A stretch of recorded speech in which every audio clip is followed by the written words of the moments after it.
अर्पिता वहिनींनी समीर दादाचे कपडे घातलेत. किती क्यूट दिसतेय ना.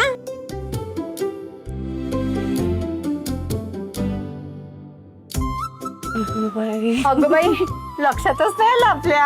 हो ना.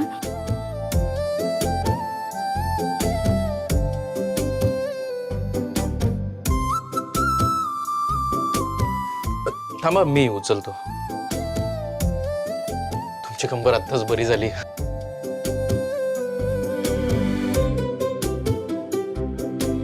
अगो बयो, तुझा नवरा किती जपतो तुला. नशीब काढलं हो पोरीने. बघा बघा, पहाटे उठून नवरा करतोय मदत. आमच्या आयुष्यात नाही होय भाग्य. आमच्याकडे सुट्टीच्या दिवशी सुद्धा कधी करणार नाही मदत.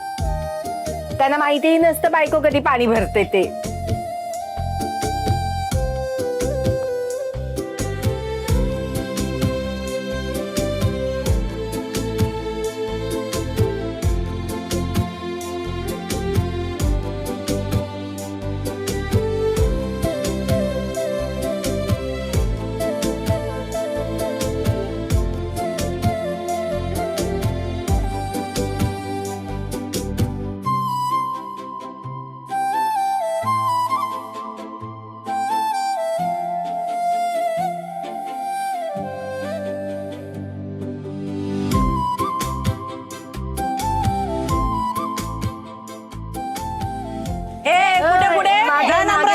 आला मोठा.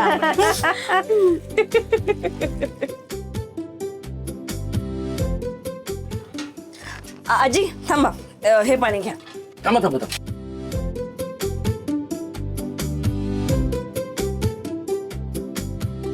दुसऱ्यांना मदत करण्याचा तुझा वारसा बायको चालवते बरं का.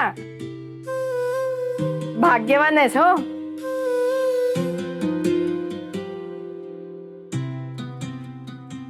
थांबा जरा, सगळी बादली भरू दे आधी.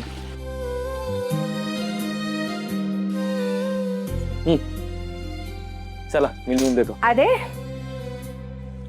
खरंच मेड फॉर इच अदर आहे ते दोघे.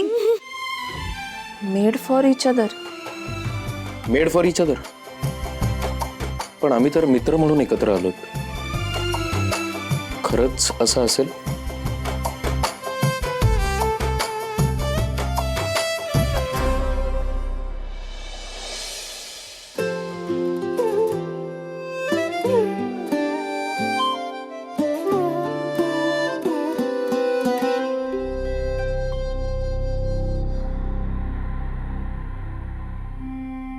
काय चहा करायला मला गॅस वगैरे मिळेल की नाही,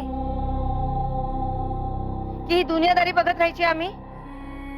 दुनियादारी नाही ग ही.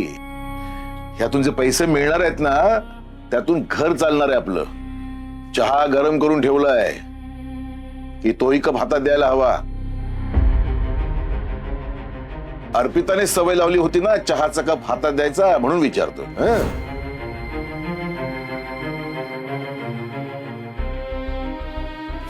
ऐक, तू ओतून दे का चहा.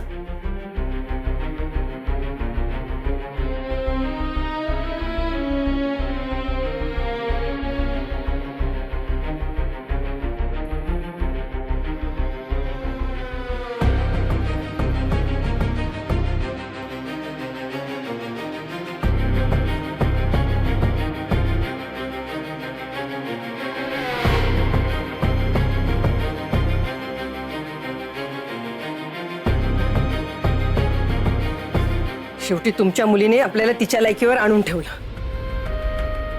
ती गेली, पण याची व्यवस्था करून गेली की जसं दरिद्री आयुष्य आपण आधी जगत होतो ना, तसंच पुढेही जगू. आपल्याला स्वयंपाकी बनवून ठेवलंय तिने. लाज वाटते तुला? निकी, आई तू एक काम कर. या कामातून जे काही पैसे येतील ना, ते अजिबात वापरू नकोस. राहू पाशी. खूप तोंड सुटलंय हं तुझं. खूप बोलायला लागलीस तू. कारण तुला कळत नाही आई, स्वयंपाकाचं काम तू हलक्यात घेतेस